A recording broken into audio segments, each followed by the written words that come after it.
Hi friends, welcome to Sabina சமையல். இன்றைக்கி வந்து கீரையை வச்சு இன்றைக்கி சூப்பராக ஒரு பொரியல் தாங்க பண்ண போகிறோம். அதுக்கு நான் முருங்கைக்கீரையை நல்லா கழுவி சுத்தப்படுத்தி எடுத்து வச்சுருக்கேன். ஒரு 50 கிராம் சின்ன வெங்காயம் கட் பண்ணி வச்சுருக்கேன், 2 முட்டை.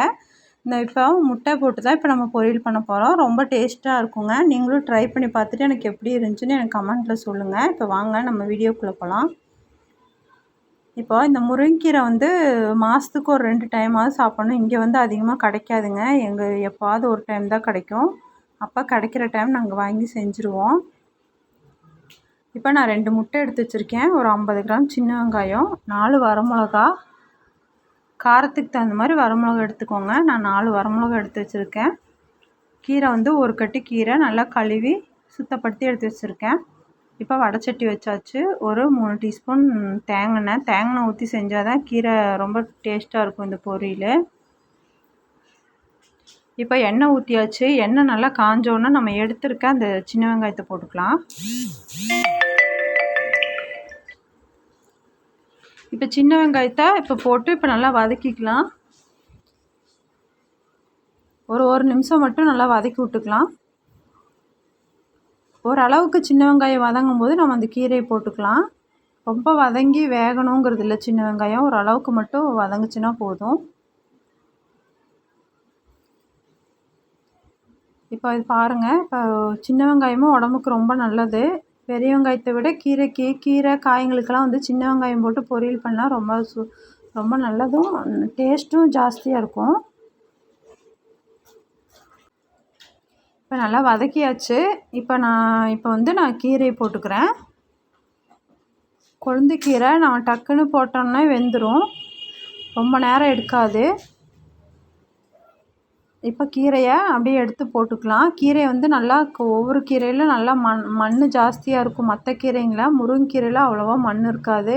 எதுக்கு நல்லா நம்ம ஒரு 4-5 டைம் கழுவுறதுன்னா, அதில் பூச்சி இலையில பின்னாடியே அந்த வெள்ளை கலரில் மருந்து அடிப்பாங்க தெரியுங்களா, மரத்துக்கெல்லாம் பூச்சி வராமல் இருக்கிறதுக்கு. அந்த பூச்சியெல்லாம் இருக்குன்னு சொல்லிட்டு தான் அதில் மருந்து அடிச்சுட்டு வைப்பாங்க, பூச்சி வராமல் இருக்க. கம்பளி புழு இல்லைன்னா வரும் முருங்கை மரத்தில். அதனால தான் அதில் இருக்கிறனால ஒரு 4-5 டைம் நல்லா கழுவி எடுத்துக்கணும். இப்போ கொஞ்சமாக நான் கீரையில் தண்ணி ஊற்றிருக்கேன். அந்த தண்ணி வந்து ஃபுல்லாக ட்ரையாக இருக்குள்ள நம்ம கீரை ஓரளவுக்கு நம்மளுக்கு வெந்துடும். அந்த நல்லா ஓரளவுக்கு வெந்ததுக்கப்புறம் நம்ம முட்டையை உடச்சி ஊற்றிக்கலாம். இப்போ நல்லா வதக்கி விட்டுக்கலாம். தண்ணி பாருங்கள் கொஞ்சமாக இருக்குது கீரையில். அந்த தண்ணியும் நல்லா ட்ரை ஆகட்டும். ட்ரை ஆச்சுன்னா கீரை நல்லா வெந்துருச்சுன்னு அர்த்தம். இப்போ நல்லா ஒரு கிளறி விட்டுறலாம். லோ ஃப்ளேமில் தான் வச்சுக்கணும். ஹையில் வச்சோன்னா வேகாது, ஆனால் கீழே வந்து கறி பிடிச்சிரும். இப்போ நல்லா நம்ம அப்படியே இலக்கி விட்டுட்டே இருந்தோம்னா பாருங்கள், இப்போ ஓரளவுக்கு நல்லா வெந்து வந்துருச்சு. பார்த்தாவே நம்மளுக்கு தெரியும்.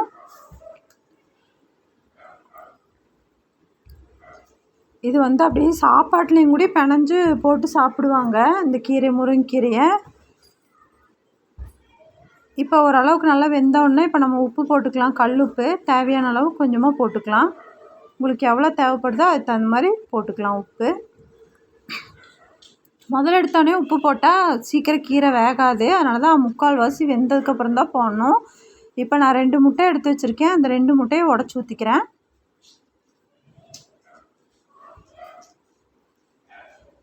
முட்டையை உடச்சி ஊற்றி இப்போ நம்ம இந்த கீரை பொரியல் பண்ணால் ரொம்ப டேஸ்ட்டாக இருக்கும்.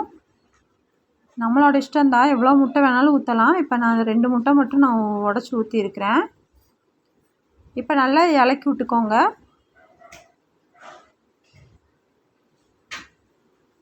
நல்லா இலக்கி விட்டு ஒரு நிமிஷம் மட்டும் நல்லா ஒரு மூடி போட்டு மூடி வச்சிட்டோன்னா அந்த முட்டை நல்லா முட்டையும் வெந்துடும், கீரையும் 3/4 பங்கு வெந்துருந்துச்சு ஏற்கனவே. இப்போ இன்னும் கொஞ்சம் தான் வேகணும், அதையும் சேர்த்து நல்லா வெந்துடும்.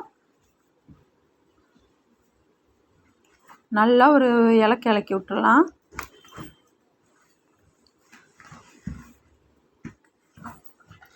அவ்வளோதாங்க, கீரை சூப்பராக நம்மளுக்கு வெந்துடும். முட்டையும் நம்ம போட்டு கீரையும் சூப்பராக நம்மளுக்கு வந்துருச்சு. நீங்களும் இதே மாதிரி கீரையில் நீங்கள் முட்டை போட்டு பொரியல் பண்ணி நீங்கள் சாப்பிட்டு எப்படி இருக்குங்கிறது எனக்கு கமெண்ட்டில் சொல்லுங்கள். நல்லா இருந்துச்சுன்னா கமெண்ட் பண்ணுங்கள். இப்போ அவ்வளோதான், பாருங்கள் நம்மளுக்கு சூப்பராக கீரை ரெடி ஆயிடுச்சு. அவ்வளோதான், நம்மளுக்கு இந்த கீரை ரெசிபி சூப்பராக ரெடி ஆயிடுச்சு. இதே மாதிரி அடுத்த வீடியோவில் சந்திக்கலாம். இந்த வீடியோ உங்களுக்கு பிடிச்சிருந்துச்சுன்னா லைக், ஷேர், சப்ஸ்கிரைப். பாய்.